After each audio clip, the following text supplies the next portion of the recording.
Chers cryptopilotes, bonjour, c'est David. Bienvenue dans cette vidéo du lundi où nous parlons du sentiment de marché et nous revenons sur les différents signaux qui ont été donnés durant la semaine et sur lesquels nous sommes toujours positionnés. Voilà, donc nous commençons comme d'habitude avec la courbe du Bitcoin qui est l'indicateur du sentiment de marché des cryptos en weekly, à la semaine. Et donc on s'aperçoit que nous avons eu une semaine précédente avec une longue mèche vers le bas, ce qui veut dire qu'il y a eu beaucoup de vendeurs et d'un seul coup les acheteurs sont revenus et ont fait rebondir le cours. On s'aperçoit ici que nous avons du volume et nous avons un indicateur qui s'appelle le MACD. Donc c'est un indicateur qui permet de mesurer la force des vendeurs et la force par rapport aux acheteurs, force vendeur, force acheteur. Donc lorsque nous avons du rouge vif, c'est que les vendeurs ont la main, sont plus forts que les acheteurs. Et lorsqu'on commence à avoir du rouge clair, c'est que les vendeurs reviennent et remontent petit à petit. Avec donc c'est un indicateur de tendance de marché. On s'aperçoit que quand ça devient vert foncé, donc on a le meilleur passage, hein, on a une remontée et ça indique donc les marchés haussiers et marchés baissiers. Voilà, donc ensuite nous allons zoomer sur le daily pour voir un petit peu ce qui s'est passé. On s'aperçoit qu'on a toujours ici le breakout, on a vu breakout, donc cassure de la résistance oblique qui a entraîné un petit rallye et comme prévu, donc c'est venu retester ce breakout ici, donc les 38 260. D'ailleurs on est toujours à 38 000, on se balade autour de ce breakout. Évidemment il y a eu la mèche du 24 février de la peur, la mèche de la déclaration de guerre de la Russie envers l'Ukraine, et cette déclaration a eu lieu à l'aube du fuseau horaire russe, donc lorsque les marchés européens et américains étaient fermés, et bien évidemment les marchés des crypto-monnaies étaient ouverts, et donc évidemment la peur s'est concentrée sur ce marché-là et sur évidemment les places asiatiques qui étaient ouvertes et le marché russe, et bien on a eu le 24 février la décharge qui nous a fait sortir du FLM et de l'ADA. On va revenir dessus juste après. Et donc vous voyez donc ce volume ici et la MACD qui est en train de remonter. Bien sûr là on a une rouge foncée parce que le contexte international n'est pas très clair ni très stable avec les annonces donc hier des menaces soi-disant nucléaires et le reste, ça reste très flou tout ça, et donc le marché est très hésitant. Voilà, quoi qu'il en soit, j'avais dessiné deux courbes vertes et rouges, et bon, c'est le hasard un petit peu, hein, mais ça suit exactement cette tendance-là. Et alors, je ne sais pas si ça arrivera en temps et en heure, le retest des 42 000, ou d'abord le retest du support, ce support qui tient depuis le plus haut de 2019 avec le plus bas de 2021. C'est un petit support, on ne peut pas dire que ce soit très costaud, mais il est présent quand même. Et évidemment, le grand support qui date de la crise Covid et donc en parallèle le support des 29 000. Donc, je rappelle que tant que nous n'avons pas cassé ce support oblique et le support horizontal des 29 000, cassé en daily et éventuellement confirmé en weekly, donc daily journalier et weekly hebdomadaire, eh bien, nous ne sommes pas dans un marché baissier, un bear market. Marché baissier, c'est là où on peut aller chercher beaucoup plus bas, et on peut toujours là espérer un rebond et bull run. Bull run, marché haussier. Bull run égale marché haussier intense. Donc on espère que ça va suivre la flèche verte. Voilà pour le sentiment de marché des crypto-monnaies et du Bitcoin. Je vais donc basculer sur les différents signaux qui ont eu lieu la semaine dernière. Donc on avait d'abord le ADA qui, alors je vous le mets en 4 heures comme ça c'est plus lisible. Le ADA, hop, je vais zoomer, voilà, tac. Donc on a eu malheureusement la décharge du 24 février et on a touché notre stop loss. Là le ADA se balade entre le prix d'entrée et le stop loss, et donc c'est un peu dommage qu'on soit sorti là, car je pense que c'était un bon point d'entrée. Bref, donc à ce moment là on ne savait pas du tout, hein, vous voyez, si on se met là, on ne pouvait pas imaginer que ça allait rebondir, donc on protège notre capital. Dans ces cas-là, on touche le stop loss et on se tourne vers d'autres signaux. Le FLM qui avait été donné, je l'ai donné car on avait fait un free rocket sur le BTC, et donc je me suis dit qu'on pouvait tenter le FLM qui alors là on va le mettre en 1 heure parce que c'était très court. Hop. Vous voyez, donc le signal a été donné ici, et dans la foulée, il est remonté. Bon, il n'est pas suffisamment remonté pour le Free Rocket, et donc on a encore cette décharge. Donc là, c'était les menaces, et mise en application des menaces par la Russie, et la déclaration de guerre. Donc on est sorti. Et là, il y a eu un beau rebond, voilà. Comme l'ADA, c'est un petit peu dommage, ADA FLM, qu'on soit fait sortir sur la mèche de la peur. Donc ça, c'est les investisseurs qui ont eu peur, et boum, ça s'est déchargé. Les stop loss ont été touchés, et donc ça a fait un effet domino. Hop, ça descend, ça descend.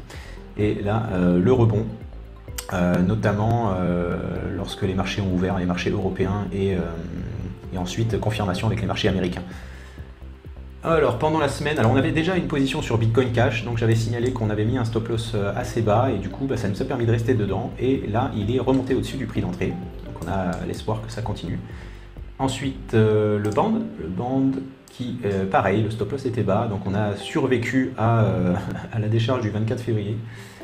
Et pareil, hein, il est un petit peu en dessous du prix d'entrée, mais pour l'instant, rien d'inquiétant. Le LTC, lui, on a fait un prix d'entrée plus bas, et donc du coup, mécaniquement, le Free Rocket était plus bas, ce qui nous a permis de le toucher ici sur une mèche d'acheteur, et de remonter notre stop loss au prix d'entrée. Donc là, le stop loss doit être à ce niveau-là, sur LTC. Alors, une petite précision concernant la stratégie, à l'heure actuelle, vu le contexte international, vous pouvez adapter la stratégie, ça c'est libre à vous. Vous pouvez choisir de clôturer une partie de votre position au moment du Free Rocket. La base étant la présence d'un stop loss dès le départ et la remontée du stop loss au niveau du Free Rocket, mais ensuite la prise de take profit. Bien entendu, nous on vous indique que vous pouvez suivre la stratégie à 50% ATP1, 25% ATP2 et 25% ATP3, mais rien ne vous empêche de faire différemment, c'est-à-dire de prendre au niveau de FR, je crois qu'il y en a déjà quelques-uns qui le font, et ensuite de prendre le reste en TP1, TP2, TP3. Voilà, vous pouvez adapter ça sans problème.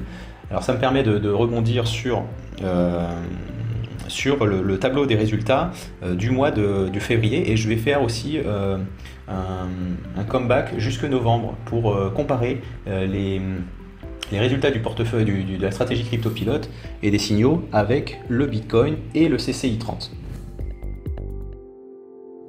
Concernant donc le tableau des résultats du mois de février, donc on peut s'apercevoir qu'on a eu 7 stop loss qui ont été touchés directement. On a eu 7 Free Rocket, 1 TP2 et 2 TP3, donc sur 17 trades. Vous voyez, on a eu 7 trades au stop loss, 7 FR. Alors, comme je vous le disais, là, si on avait adapté la stratégie en prenant des gains, en vendant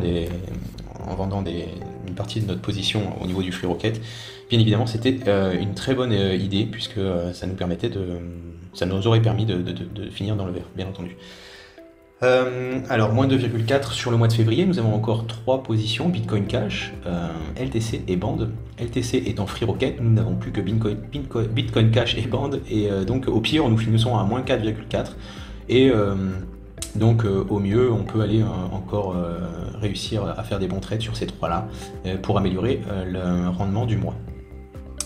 Alors, je vais vous parler depuis novembre. En fait, depuis novembre, on est sur un marché baissier, sur une correction de marché, pas marché baissier, correction de marché importante, puisque nous avons le Bitcoin qui, donc depuis le 1er novembre, c'était ici, tac, jusque donc aujourd'hui, on est sur moins 38%. Nous avons donc le CCI 30, qui est l'indice des 30 plus grosses cryptos du marché. On est sur exactement, on est sur la même chose, hein, à peu près à moins 40%. Hein, on part de 25 000 et on est actuellement à 16 300. Donc on est sur entre moins 36 et moins 40% sur les cryptos, sur le marché des cryptos. Et donc pour faire un parallèle avec la stratégie CryptoPilote, donc vous avez la stratégie en bleu, hein, CryptoPilote, avec le Bitcoin en rouge ou orange foncé et le CCI 30 en jaune. Donc on s'aperçoit qu'en novembre, donc le portefeuille les signaux CryptoPilote et donc le portefeuille a fait une baisse de 0,69%, pendant que Bitcoin et CCI 30 corrigeaient d'à peu près 5% et 8% pour le CCI 30. Donc mois de novembre, décembre, nous avons fait moins 1,87 et là vous voyez que également le Bitcoin a perdu pratiquement 15% et le CCI 30 également 15%. En janvier, nous avons fait un mauvais mois à moins 5,04, mais vous avez vu, on a fait très peu de trades. On a essayé de limiter un petit peu la casse. Alors bien évidemment, l'idéal aurait été de placer quelques shorts au passage, mais ça n'a pas été le cas. Mais quoi qu'il en soit, on a perdu 5% pendant que, vous voyez, Bitcoin perdait encore quasiment 25%, enfin on va dire 22%, 21%, CCI 30 également. Voilà, et donc le mois de février, on va voir un petit peu ce qui se passe avec Bitcoin et le CCI 30. Alors loin de nous l'idée de minorer un petit peu les pertes, hein, puisque donc entre le mois de novembre et maintenant on serait sur moins 10%. Mais si on corrèle ça, si on compare ça avec le Bitcoin et l'ensemble du marché des cryptos, on est sur autour de moins 10 et le reste est autour de moins 38, moins 36 à moins 40. Donc pour tous les holders, ceux qui ont acheté le Bitcoin à ces endroits-là en haut et au mois de novembre, ils ont perdu beaucoup plus que notre stratégie nous a quand même protégés par rapport à ce moment de correction. Alors navré qu'effectivement ce soit à ce moment-là que certains rentrent, mais quelque part on est quand même toujours en course, même si au pire on est perdu 10% de notre capital total. Ça nous laisse beaucoup de capital pour remonter. Par exemple en octobre nous avons fait 15,86%.